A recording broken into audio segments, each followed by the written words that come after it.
Bonjour à tous, bienvenue dans ce nouvel épisode de La vie symbolique avec Jonathan Pajot et Jean-Philippe Marceau. Aujourd'hui, on va parler de sacrifice. C'est pas le sujet le plus facile. C'est quand même mystérieux, en fait, c'est pour plein de gens qui regardent la Bible, là, ils peuvent être vraiment surpris puis un peu même dégoûtés de voir à quel point il y a souvent des sacrifices. Dans l'Ancien Testament, c'est sûr qu'il y en a plein. Il y a plein de mentions comme Genèse 4, je pense, avec Caïn et Abel, ça commence avec déjà des sacrifices. Puis même dans le Nouveau Testament, où on parle d'abolir des sacrifices, il y a quand même toujours le sacrifice de Jésus qui revient, qui est utilisé comme langage.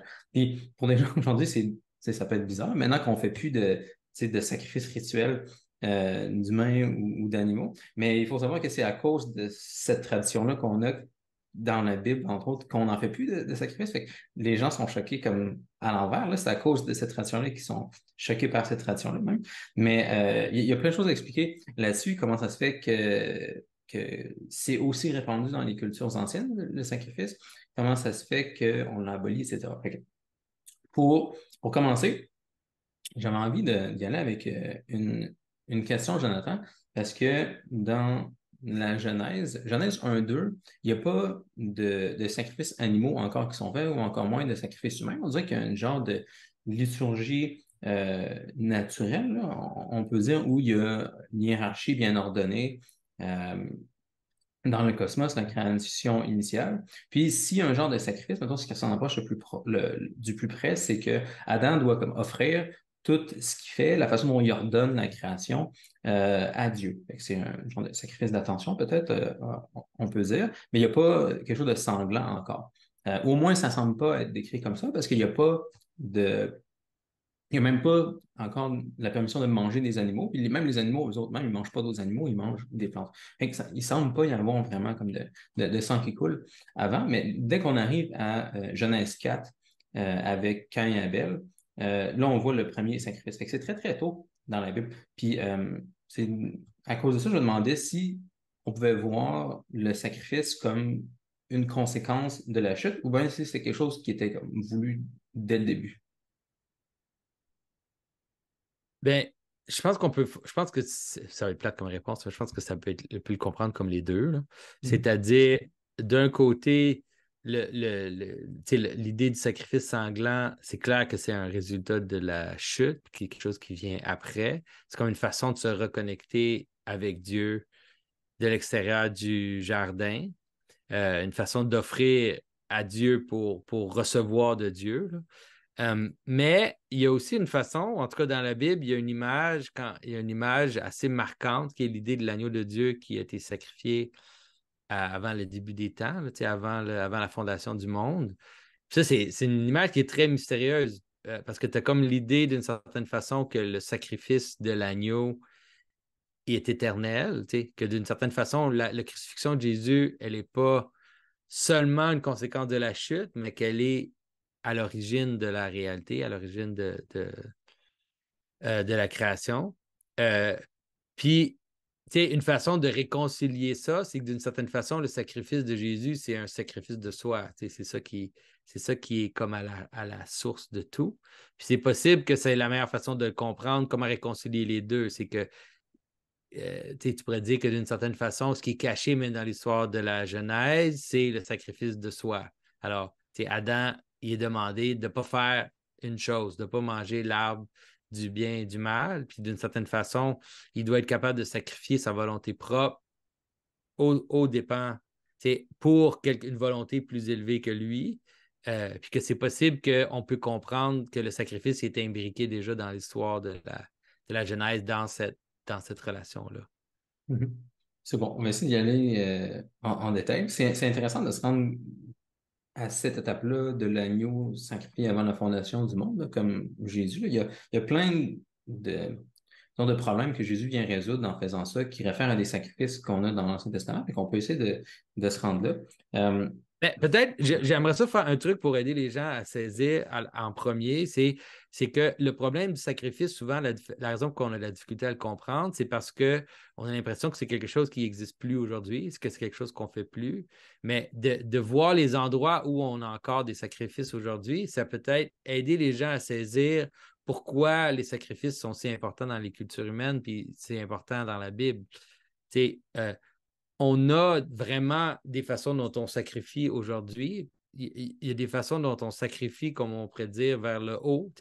On donne vers les dieux ou vers les choses qui sont au-dessus de nous. Un exemple, c'est les impôts là, ou les taxes. Là.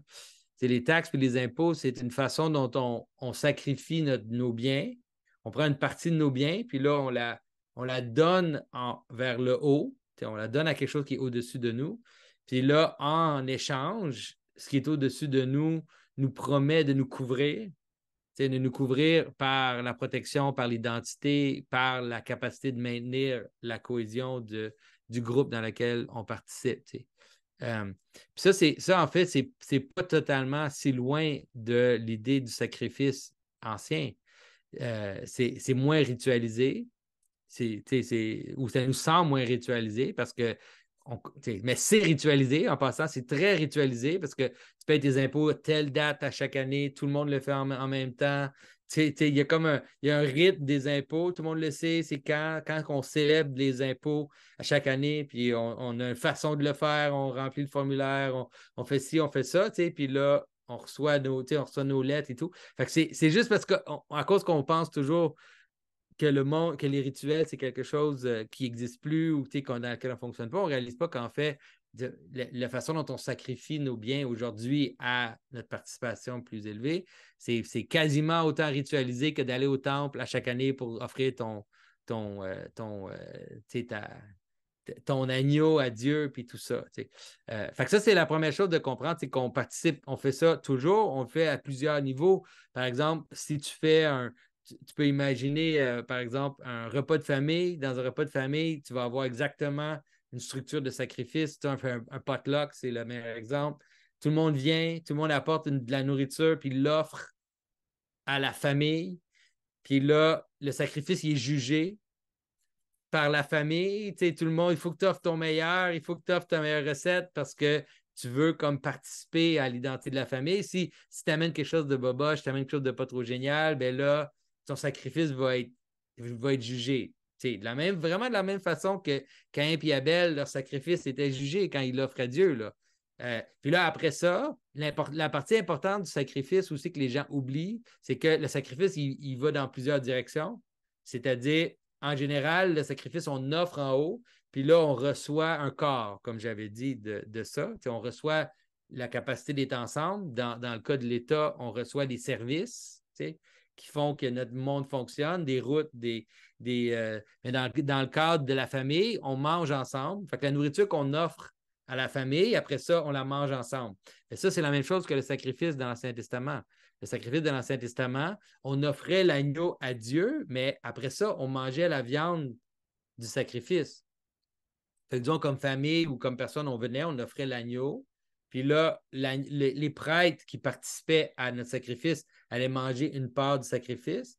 Puis là, nous, on allait manger aussi une part du sacrifice. Fait que ce qu'on reçoit du sacrifice, c'est aussi un corps puis une participation au sacrifice. On reçoit comme une bénédiction qui revient du sacrifice. Puis ça, c'est vraiment important de le comprendre.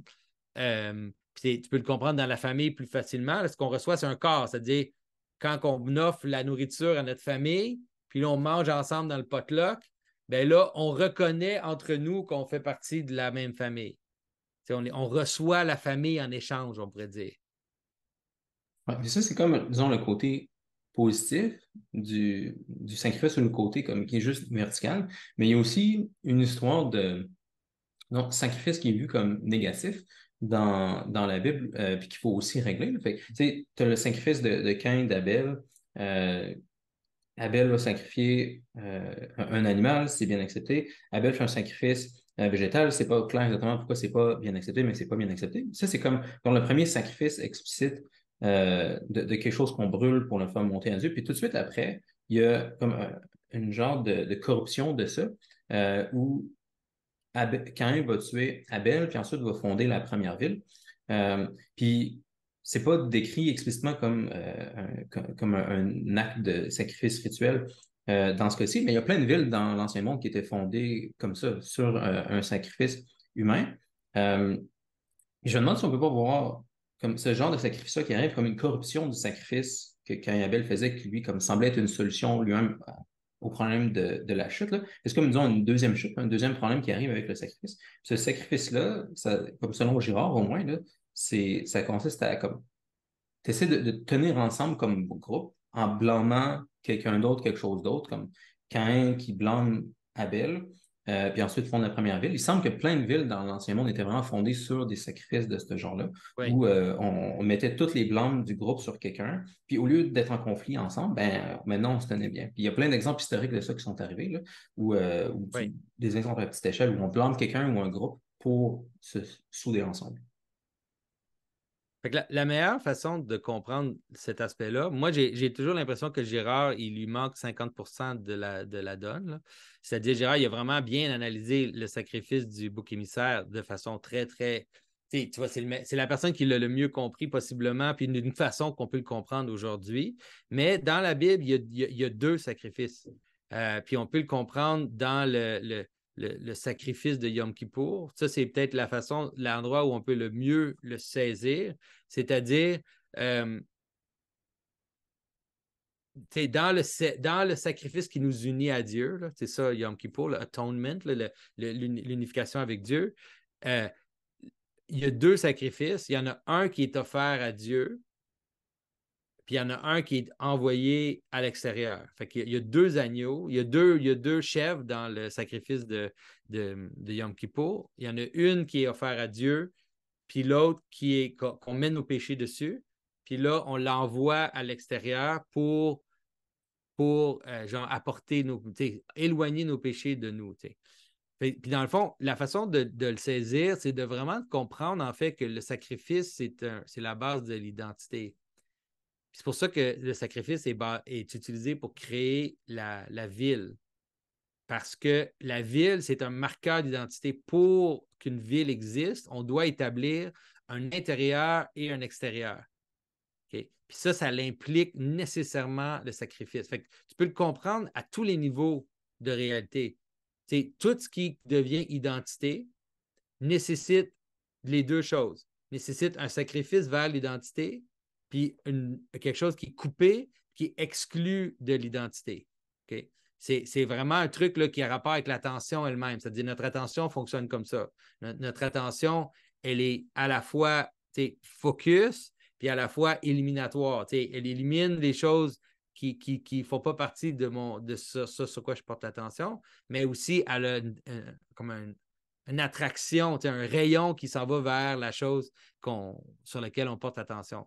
Puis Yom Kippour, c'est ça. Puis c'est ça les deux sacrifices. Puis quand on les confond, tout devient mélangé, tout devient flou, on a de la misère à saisir les deux. Mais la réalité, c'est qu'en fait, dans le cas du sacrifice humain, le sacrifice humain existe dans les deux cas. Il existe à la fois dans la fondation et à la fois dans l'exclusion. Puis c'est vraiment difficile pour les chrétiens parce que on veut tout être gentil, puis on veut que tout soit beau, mais dans la Bible, dans l'Exode spécifiquement, il y a la mort des Égyptiens quand l'esprit de la mort, l'esprit de Dieu passe sur les Égyptiens, puis le tue les premiers-nés des Égyptiens dans le but qu'Israël puisse ultimement sortir d'Égypte puis fonder sa propre identité. Mais dans le texte, ça dit qu'à cause de ça aussi, les Israélites, ils sont requis d'offrir en sacrifice leur premier-né à Dieu. Mais ça dit qu'à cause de ça, ils doivent offrir leur premier-né en sacrifice, mais Dieu offre un remplacement pour le sacrifice. Comme Donc, avec tu Abraham et devrais Isaac. offrir ton premier-né en sacrifice, mais Dieu va donner un sacrifice à la place, qui est une chèvre ou un agneau. Puis ça répète le motif d'Abraham qui sacrifie son fils. C'est pour ça que des fois, la façon dont les gens interprètent le sacrifice d'Abraham, c'est la façon que Kierkegaard interprète le sacrifice d'Abraham, ça manque. C'est pas assez. Le thème, le sacrifice d'Abraham est répété dans Exode encore, où on dit tu devrais donner ton premier-né, mais en échange, tu vas offrir un agneau. Puis ça, c'est pour ça que je dis que le sacrifice, il est vraiment fondamental à la façon dont on existe. C'est vraiment fondamental. C'est-à-dire, pensez-y, là, honnêtement, pensez-y là, juste en termes vraiment pratiques. Là, on va prendre l'exemple qu'on prend souvent une équipe de sport. C'est une équipe de basketball. Pour que l'équipe de basketball existe, il faut qu'il y ait deux choses. Il faut que les joueurs donnent le meilleur d'eux vers l'équipe. Puis il faut que les joueurs éliminent le comportement qui ne fit pas dans l'équipe. Puis ça, c'est vrai au niveau des joueurs eux-mêmes, la façon dont ils sont dans l'équipe. Puis après ça, c'est vrai au propos de l'équipe, puis les gens qui sont choisis pour l'équipe. C'est-à-dire, le meilleur, il faut qu'il sacrifie. Même, disons, le meilleur joueur, là, qui est comme le meilleur, il faut qu'il sacrifie son excellence à l'équipe. D'une certaine façon, ça peut même diminuer son excellence. Parce qu'il doit le faire d'une façon que l'équipe va gagner. Fait qu'il doit sacrifier son excellence à l'équipe. Puis après ça, les joueurs qui sont pas assez bons, ben, il faut qu'ils restent assis sur le banc ou il faut qu'ils soient éliminés de l'équipe complètement. Ça, c'est les deux sacrifices. C'est le sacrifice en haut, le sacrifice, les deux sacrifices de Yom Kippour sont contenus dans toutes les identités, finalement. Ce que je trouve mystérieux quand même de ça, c'est que ces deux mentions-là qu'on a où Dieu demande un sacrifice humain à quelqu'un dans la lignée d'Abraham, là, c'est les deux fois, il y a une substitution. Fait que, tu sais, au lieu que tu sais, Moïse et les Israélites doivent vraiment tuer leur premier-né, mais ils substituent un animal. Puis même chose, après que Dieu demande à Abraham d'aller tuer son fils, puis Abraham n'est pas surpris, là, parce que tous les peuples autour font ça, il n'est pas surpris, ben, OK, on va aller sacrifier son fils, mais dès qu'il arrive prêt à le faire, il se fait donner un bouc. Comme le seul endroit où il y a vraiment comme un sacrifice humain, avant que je parle de Jésus, il y a aussi comme plein de fois dans l'Ancien Testament où Dieu, à travers les prophètes d'Israël, va chanter les gens parce qu'ils ont sacrifié leur fils à des démons. Ça arrive de temps en temps dans l'Ancien Testament. Fait on dirait que toutes les fois où les Israélites l'ont fait, c'était mal. Les fois où ils allaient le faire pour Dieu, finalement, Dieu substituait quelque chose d'autre. Puis, ultimement, le seul endroit où il y a vraiment le sacrifice d'un humain au Dieu d'Israël, puis que c'est positif, c'est quand c'est Jésus qui est sacrifié. Fait il y a quelque chose quand même que je trouve bizarre, là, où c'est comme si... C'est quoi qui se passe? Est-ce que Dieu veut vraiment ça ou il veut pas ça? J'ai de la misère à le démêler. Euh, OK. Moi, la façon que je le vois, c'est que il y a comme un mystère dans le sacrifice. C'est-à-dire, si tu sacrifies à Dieu, tu reçois la chose que tu as sacrifiée. OK? Puis, c'est très pratique, en fait. C'est très pratique dans le sens que si tu as, si tu une habileté ou si tu as quelque chose, puis tu vis pour cette chose-là, ben, tu vas la perdre. Mais si tu l'offres à quelque chose de plus haut, tu l'offres à une participation plus élevée, bien là, à ce moment-là, tu vas la gagner. Tu vas gagner, tu vas recevoir cette chose-là dans sa propre mesure. C'est sûr que c'est à l'image de ce que Jésus a dit, quand il dit celui qui désire garder sa vie va la perdre, puis celui qui est prêt à perdre sa vie, ben, il va la gagner.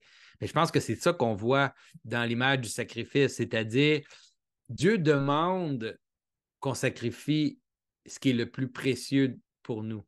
T'sais. Puis l'image de ça, c'est vraiment l'image du premier-né, c'est vraiment l'image, la meilleure image de ce qui est le premier, ce qui est le plus précieux, ce qui est le plus brillant pour nous.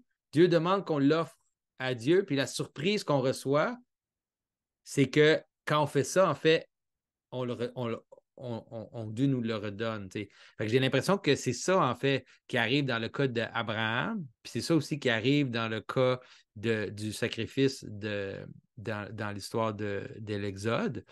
Euh, puis, ultimement, c'est ça qui arrive avec Jésus. Mais Jésus, c'est une version encore plus extrême de ça. Parce que Jésus, il n'y a pas de substitut. C'est pas juste le substitut, c'est-à-dire Jésus, il est le sacrifice, il meurt, puis il ressuscite. Puis après ça, il devient la tête de notre corps. Mhm. Fait que c'est comme c'est comme si c'est vraiment, tu sais, si tu peux imaginer le sacrifice dans l'Ancien Testament comme un gros puzzle. C'est Mhm. comme une grosse énigme, tu sais, qui doit être résolue. Puis là, tout d'un coup, puis tu sais pas comment elle peut être résolue totalement.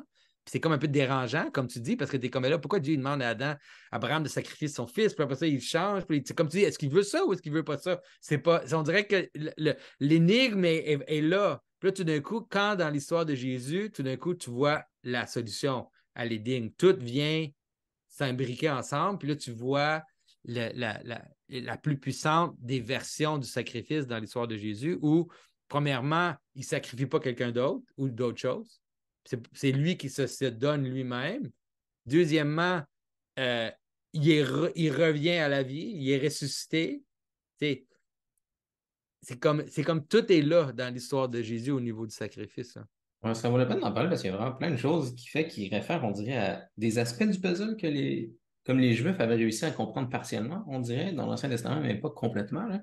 Comme tu dis, dans le rituel de Yom Kippour, c'est quand même incroyable on dirait que les Juifs avaient réussi quand même à comprendre au moins comme les deux aspects du sacrifice, un aspect qui est positif, qui va directement à Dieu, puis un aspect qui est, je dirais pas nécessairement positif et négatif, disons, un aspect qui est vertical, puis un aspect qui est horizontal, un aspect qui Ouais. est d'offrir vers le haut, puis un aspect qui est de couper ce qui est sur le côté. Puis on dirait même que le peuple comme d'Israël comprenait c'était quoi l'erreur que les païens faisaient autour d'eux, là, où on dirait ils mélangeaient ces choses-là, où ce qu'ils allaient faire, les peuples païens, c'était de blâmer quelqu'un d'innocent, de faire un sacrifice humain de Ouais. quelqu'un d'innocent, puis au lieu de le sacrifier à Dieu, ils sacrifiaient à un de leurs démons païens. Fait que c'est comme si les Juifs avaient comme démêlé ça. Il n'y avait pas une solution complète au problème, mais au moins, ils avaient démêlé. Ils ont dit, OK, on va faire deux boucles. On va faire deux choses différentes, là.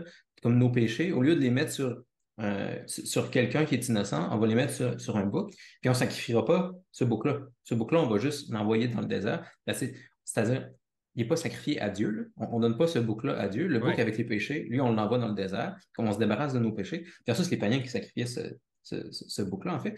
Puis à la place, ce qu'on offre à Dieu, c'est quelque chose de pur. Comme la bonne, disons, l'aspect qu'on doit pratiquer verticalement dans le sacrifice, comme les Juifs réussissaient à le faire comme il faut. Fait on dirait qu'il y avait cette conscience-là quand Mhm. même ritualisée chez les Juifs où ils commençaient à démêler ce que les peuples autour faisaient. Ils commençaient à détruire, disons, ou à rectifier l'erreur que Caïn avait fait. Mais c'était pas complètement résolu. Il fallait toujours qu'il le répète. Euh, Puis c'était localisé à Israël aussi. Mais là, Jésus vient faire les deux. Il y a les deux boucs dans cette histoire-là, comme tu Jésus as est les dit. deux boucs, c'est ça qui. Jésus il est vraiment les deux boucs, tu sais, puis c'est assez incroyable de penser, parce que souvent, tu sais, on lit l'histoire, puis tu sais, ça fait juste passer par-dessus nous, là, tu sais, mais Mhm. quand Jésus, tu sais, le fait que quand Jésus meurt sur la croix, que là, la noirceur descend sur la terre, puis qu'en même temps, le voile du temple est déchiré, c'est exactement ça. Tu sais, c'est exactement ça. C'est-à-dire, Jésus, il est en train de descendre dans la mort. Il est en train d'entrer, tu sais, dans le désert, là. Il s'en va vers Azazel. Il est comme, il est le bouc émissaire qui a pris les péchés du monde, puis qui s'en va jusqu'au bout de la mort avec ces péchés-là. Euh, mais en même temps, il est celui qui entre dans le Saint des Saints avec le sang pur de l'agneau offert en haut. Il fait les deux en même temps. Tu Ouais, il y a le sais, grand prêtre aussi, comme tu as dit. Comme il y a le grand oui, il est prêtre qui va aussi, faire le ben c'est ça sacrifice, puis qui les deux boucs. dans le livre d'Hébreu, c'est ça qui est présenté, là, c'est-à-dire, il est le prêtre, il est comme tout en même temps, là. Puis il y a plein de parallèles vraiment précis. Tu sais, si les gens sont surpris d'entendre ça, c'est c'est décrit dans ce rituel-là, par exemple, que le bouc émissaire, il était vêtu de rouge. Il était aussi battu avec des roseaux. On y crachait dessus pendant qu'on l'expulsait.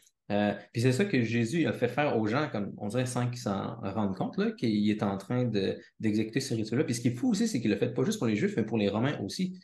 C'est comme, il a fait Ouais. ça pas juste avec le peuple hébreu, mais dans la ville de Rome, où il a été tué aussi par des Romains. Fait que là, maintenant, il n'y a plus juste Israël qui participe à ce rituel-là, c'est aussi Rome, qui est une image ultimement de toute la civilisation. Puis, comme on dirait, en faisant ça, le plus fou, c'est que ça a marché aussi, là. Que maintenant, Ah on ouais. fait plus, tu sais, au moins, comme il a brisé ce genre de sacrifice-là qu'on faisait rituellement, consciemment, comme tous les peuples autour des Juifs, là, à l'époque d'Abraham, là, ils faisaient des sacrifices humains. Puis, tu sais, même à l'époque des Romains, les Romains, ils faisaient encore plein de sacrifices animaux. Puis, il devait y Ouais, avoir des lois contre les sacrifices humains parce que de temps en temps, il y avait des gens qui voulaient en faire encore, là. Ça arrivait, c'est comme une tendance vraiment comme naturelle qui arrivait toujours. naturel. Ouais. Mais comme Jésus a vraiment réussi à briser ça, pas juste à l'échelle d'Israël, mais à l'échelle ultimement de la Oui, c'est ça civilisation. qui est plus étrange, là, c'est-à-dire qu'à peu près au temps de Jésus, les sacrifices, ils ont arrêté pas mal partout, là. Il y a encore des sacrifices occasionnels, là, mais tu sais, les gens sacrifices tu sais, qui étaient offerts toujours, là, tu sais, ça l'a fini à peu près au temps de Jésus un peu partout dans le monde, là. Puis surtout, tu sais, si on comprend l'histoire de comment Jésus fait les deux en même temps, tu sais, tu peux le comprendre aussi. euh, Tu sais, comme il y a un aspect, par exemple, tu peux comprendre qu'il y a un aspect qu'on sacrifie notre meilleur au plus haut, tu sais. Puis, tu sais, tu peux aussi le saisir comme, euh, tu sais, comment je pourrais dire, comme un mouvement vers la royauté, là, tu sais. Il y a aussi cette espèce d'élan-là où on élève quelqu'un, tu sais, on le sort de la masse, là, puis on l'élève au-dessus de nous, tu sais. Puis ça aussi, c'est drôle, c'est dur pour les gens de penser que c'est comme un sacrifice, mais c'est une sorte de sacrifice. C'est de la même façon qu'on donne notre argent vers le haut, mais on prend une personne puis on l'élève au-dessus de la masse. Euh, Puis après ça, une personne qu'on coupe puis qu'on va éloigner de nous, qu'on va tuer ou qu'on va mettre en prison ou qu'on va couper de la participation à la société. Puis Jésus, il fait les deux en même temps aussi. Jésus, quand il est en train d'être battu avec des roseaux, ben, il est traité comme un roi en même temps. Fait qu'il est à la fois un roi et un criminel. Il est à la fois celui qui est levé au-dessus de tout. Sur une croix, il est comme élevé au-dessus, mais c'est à la fois pour l'exclure, puis à la fois pour le déclarer roi. C'est ça, c'est dur de voir, mais une fois que tu commences à voir ce qui se passe dans la mort de Jésus puis dans l'histoire de Jésus, tu vois qu'il est en train d'accomplir la dualité du sacrifice, là. Ouais, c'est quand même choquant. Je me sens un peu comme j'ai fait un bac en maths, là, puis tu sais, souvent quand tu sais, tu vois des preuves de certaines choses, là, puis des fois, tu as des cours au complet. Là, je me rappelle, je pense en algèbre 3 ou algèbre 4, là, comme au début du cours, tu vois comme 10 actions, puis là, tu passes comme toute la session à montrer des affaires, ici et là, puis là, tu t'en vas vers quelque part, puis t'es pas trop ça, c'est quoi, puis là, tu arrives à la fin de la session, puis là, comme le prof, il démontre quelque chose, là, finalement, tout va cliquer ensemble. OK, c'est pour ça qu'on faisait toutes ces affaires-là qui avaient l'air de servir à rien, puis là, tout d'un coup, tu comprends. Là, puis là, c'est vraiment une belle expérience de comme que tout clique, finalement. On dirait que Jésus a fait ça aussi avec comme un gros puzzle où, c'est comme logiquement ou comme de façon presque algébrique, là, il y avait plein comme il y avait un problème avec la chute, puis après ça, il y a plein de morceaux Hmm. du puzzle qui ont été comme travaillés pendant des siècles, des millénaires, puis après ça vient cliquer tout autour de Jésus, mais comme ça prend du temps pour nous d'allumer, mais une Ouais, fois puis qu'on c'est allume, pas, c'est c'est pas choquant. évident. C'est ça, puis c'est pas évident pour tout le monde de le voir. Puis, quand tu vois ça, tu peux comprendre, par exemple, tu peux comprendre un peu plus la Pentecôte, où même eux, les disciples de Jésus, jusque-là, ils faisaient des trucs, ils avaient des intuitions, ils étaient comme, ouais, c'est sûr que il est spécial, il nous a dit ça, il nous a dit ça.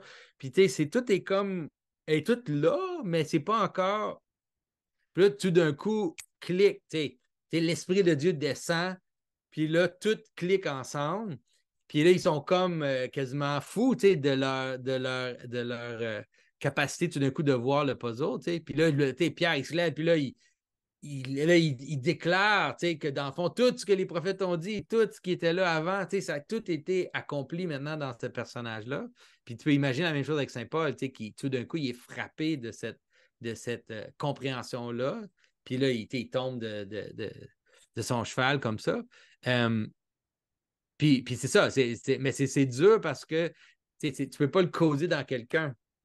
Fait que là, les gens, même des fois, les gens, ils voient l'histoire de Jésus, ils sont juste. C'est quoi cette affaire-là?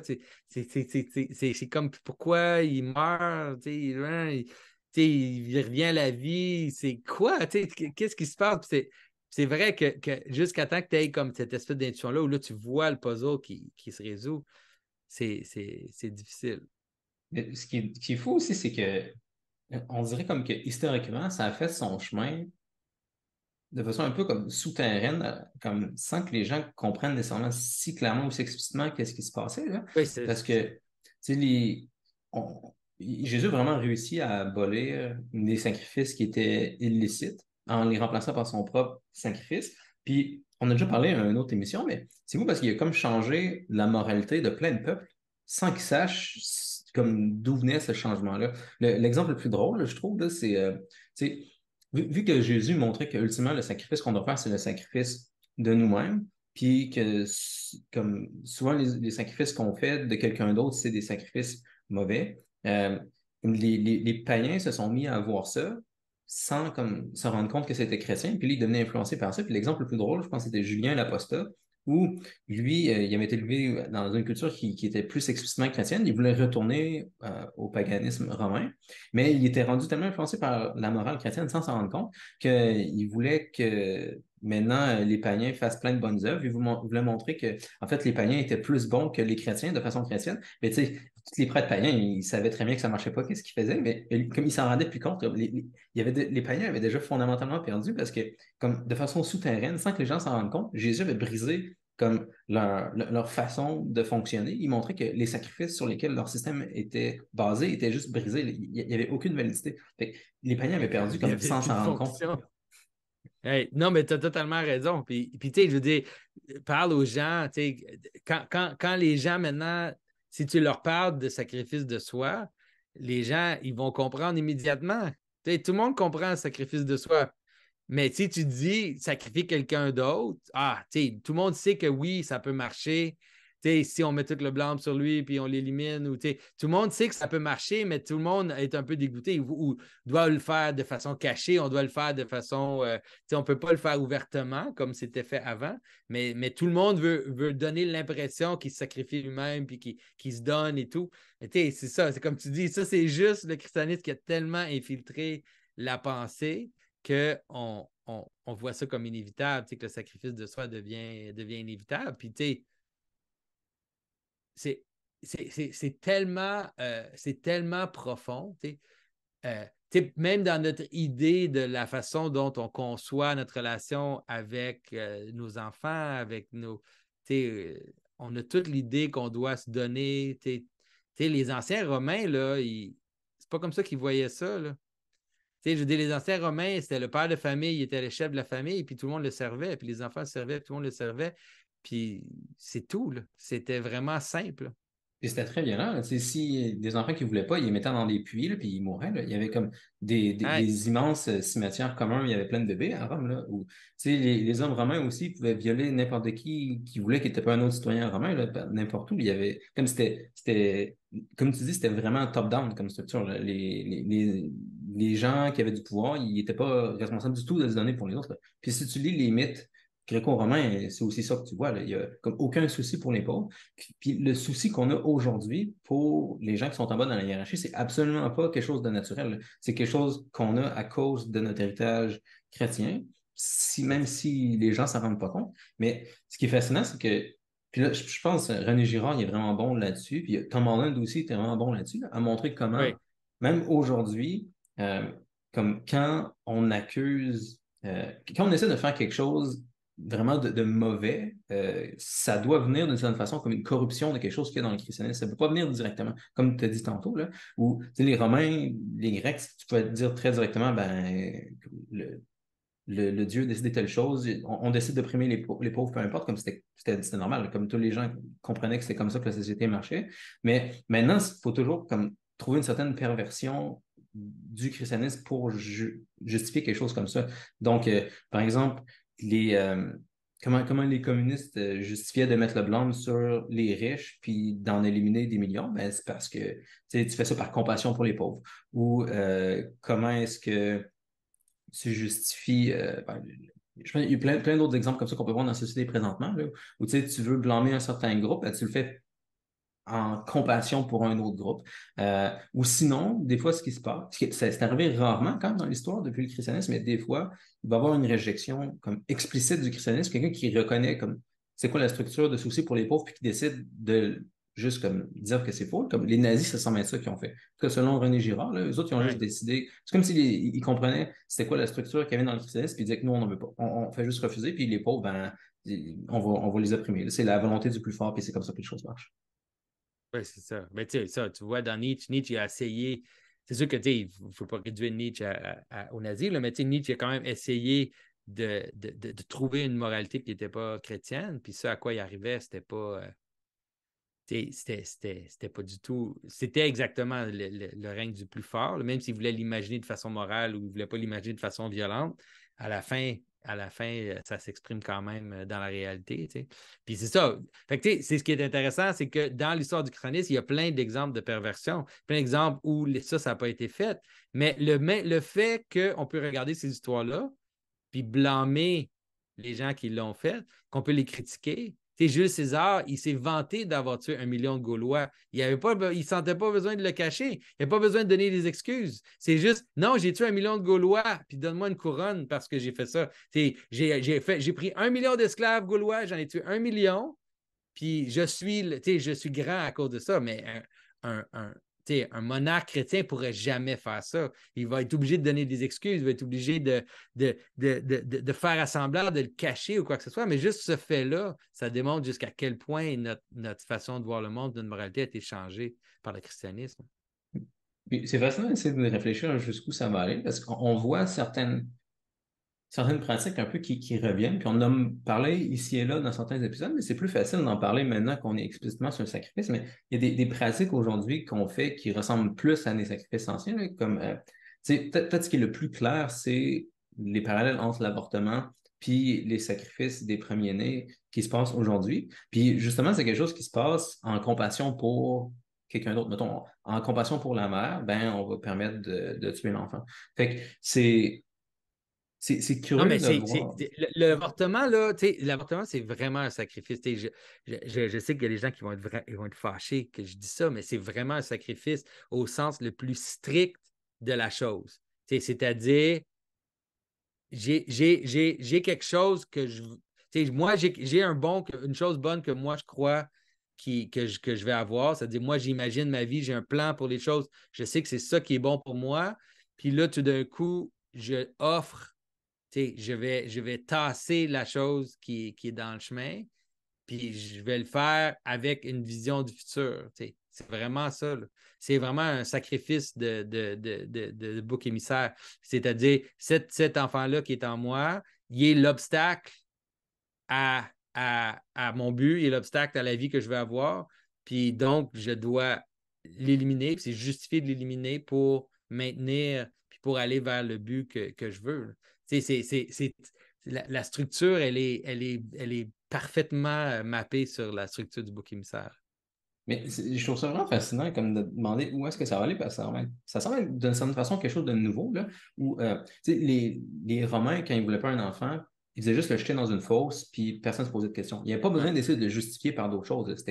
Les gens pensaient que c'était normal, puis dans la majorité des cultures d'ailleurs, c'était ça. Il y avait pas, tu sais, les gens ne se posaient pas trop de questions.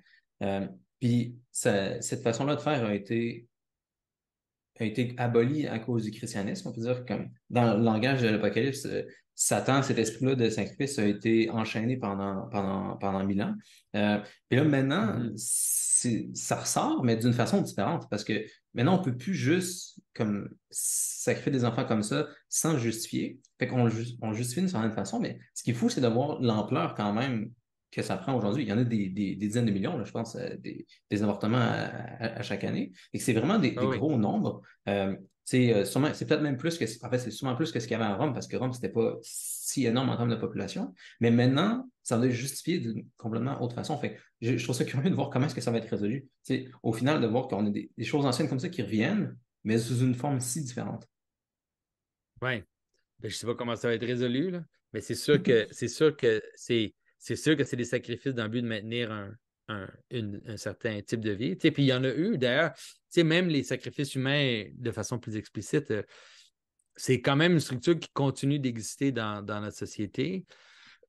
Moi, j'ai souvent dit que, selon moi, pas Tchernobyl, Hiroshima? Hiroshima et Nagasaki, c'était vraiment des sacrifices humains. Puis ça avait une structure de sacrifice humain, c'est-à-dire C'était pas la guerre, c'était pas des militaires, c'était pas un combat, c'était pas un combat direct entre deux armées. C'était deux villes de gens totalement innocents. Puis on le dit, puis les gens continuent de le dire aujourd'hui. C'est comme il fallait le faire dans le but d'arrêter la guerre.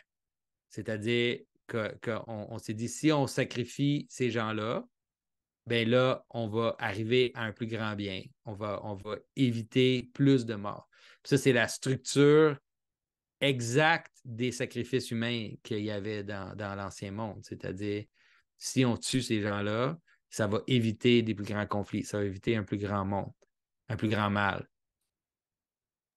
Un autre Puis, aspect. c'était très pratique, hein, l'idée de tuer, comme même jusqu'en Rome, c'était très pratique parce que il y avait une guerre avec un autre peuple. Puis là, la guerre, disons qu'on a comme gagné la guerre. Mais pour marquer qu'on a gagné la guerre, on va prendre des esclaves, puis on va les tuer publiquement de façon horrible. Mais c'est vraiment, c'est pas juste arbitraire. C'est vraiment c'est une façon de finir la guerre. C'était de donner satisfaction aux gens, le peuple ici, puis de rituellement tuer des gens pour éviter aussi, après ça, d'éliminer tous les gens, tous nos ennemis. Puis ça, c'est vraiment exactement ça que les gens ont fait à Hiroshima. Sais-tu si Même, c'était. ils vont justifier pour dire qu'il y a plus de Japonais qui seraient morts si on n'avait pas lâché ces bombes-là. On va jusque-là. Sais-tu si, à l'époque romaine, les sacrifices qu'ils faisaient d'esclaves d'autres nations, si ça c'était vu comme un sacrifice à des dieux romains aussi, ou si c'était quelque chose de plus pragmatique un petit peu, là, sans rituel religieux Je pense que explicite, disons. je sais pas. Je pense que c'était plus pragmatique. Le cirque, c'était quand même des sacrifices humains, le cirque. Mais Mhm. c'était une forme de sacrifice humain qui n'était peut-être pas dirigée vers un dieu directement. Mhm. C'est bon, c'est bon. Ça, je me demandais si c'était un autre aspect, tu sais, différent ou qui aurait à creuser entre les sacrifices anciens et modernes, là, où, tu sais, maintenant, on doit les justifier d'une certaine façon avec des vertus chrétiennes, mais c'est peut-être qu'aujourd'hui aussi, il y a quelque chose de spécial qui se passe avec le fait que les sacrifices sont faits moins souvent, au moins à des divinités explicites. Euh, mais Ouais. je sais pas, j'ai pas l'impression que Puis, c'était ça tout le même temps. le sacrifice de soi, là, le sacrifice de soi, il est en train d'être utilisé en ce moment, puis il va être de plus en plus utilisé pour justifier l'euthanasie, là, pour justifier l'aide médicale à mourir, où c'est comme, tu as fait ta vie, tu as vécu une bonne vie, puis là maintenant, pour le bien d'une certaine façon de ta famille, c'est le temps de partir. Mhm. Puis ça, c'est un truc qui existait dans l'Ancien monde, dans les pays scandinaves et tout. Il y avait vraiment l'idée de gens qui étaient plus vieux, exactement comme les enfants, ils allaient s'exposer. Ils faisaient juste partir dans la forêt pour aller mourir, là, pour ne pas prendre les ressources de leur, euh, de leur famille. Fait que, tu peux voir que les anciennes structures les anciennes structures même de sacrifice humain, des différentes formes de sacrifice humain sont en train de réapparaître, là. Une époque intéressante. Ça fait vraiment trop penser dans le livre de Révélation, quand ça dit que, c'est comme si avec Jésus, le diable avait été enchaîné pendant 1000 ans, puis là, il ressort, mais d'une autre façon. C'est pas ça. Euh, bon, sur cette note noire, Ouais, je c'est pense que ça ferait macabre. ouais, je pense que ça ferait le tour du sacrifice pour aujourd'hui. En tout cas, moi, je n'aurais pas d'autres points. À moi, que quelque chose te passe par la tête, Jonathan. Non, je pense que c'est bon. Tu sais, nous, c'est sûr que dans le christianisme, le, le sacrifice, il est capturé dans l'Eucharistie.